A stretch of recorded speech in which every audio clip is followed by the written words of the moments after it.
الحمد للہ رب العالمین الصلاۃ والسلام علی خاتم النبیین وعلی آلہ وصحبہ اجمعین اما بعد فاعوذ باللہ من الشیطان الرجیم بسم اللہ الرحمن الرحیم قال اللہ تعالی فی سورۃ الانعام الذین آتیناہم الکتاب یعرفونہ کما یعرفون ابناءہم الذین خسروا انفسہم فہم لا یؤمنون۔ ترجمہ: جن لوگوں کو ہم نے کتاب دی ہے وہ ان ہمارے پیغمبر کو اس طرح پہچانتے ہیں جس طرح اپنے بیٹوں کو پہچانا کرتے ہیں۔ جنہوں نے اپنے تئیں نقصان میں ڈال رکھا ہے وہ ایمان نہیں لاتے۔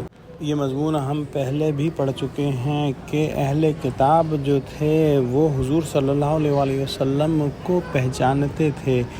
وہ تو دراصل اس بات کے انتظار میں تھے کہ کب آخری نبی آئیں اور کب جو ہے وہ دوبارہ سے دنیا پر چھا جائیں، لیکن جب اللہ سبحانہ وتعالی نے فیصلہ فرمایا اور نبی کریم صلی اللہ علیہ وسلم تشریف لائے جو کہ بنی اسماعیل میں سے تھے، تو اہل کتاب نے ان کو پہچاننے کے باوجود جھٹلا دیا، اور یہ جھٹلانا ان کی اپنی ہٹ دھرمی بغض، اپنے عناد اور اپنے کفر کی وجہ سے تھا۔ ایسا نہیں تھا کہ وہ حضور صلی اللہ علیہ وسلم کو پہچانے نہیں تھے، وہ تو ان کو ایسا پہچانتے تھے جیسا کہ اپنے بیٹوں کو پہچانا کرتے تھے، اور یہود و نصارہ نے پہچاننے کے باوجود حق کو جھٹلا دیا، اور یہ حق کو جھٹلانا ان کے لیے نہایت نقصان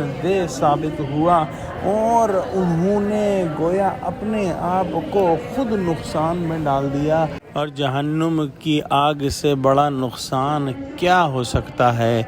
دعا کرتے ہیں کہ اللہ سبحانہ وتعالی ہم کو قرآن کا فہم عطا فرما اور ہم کو اہل کتاب کی غلطیاں دہرانے والا نہ بنا۔ آمین۔ وآخر دعوانا الحمد للہ رب العالمین۔ السلام علیکم ورحمۃ اللہ وبرکاتہ۔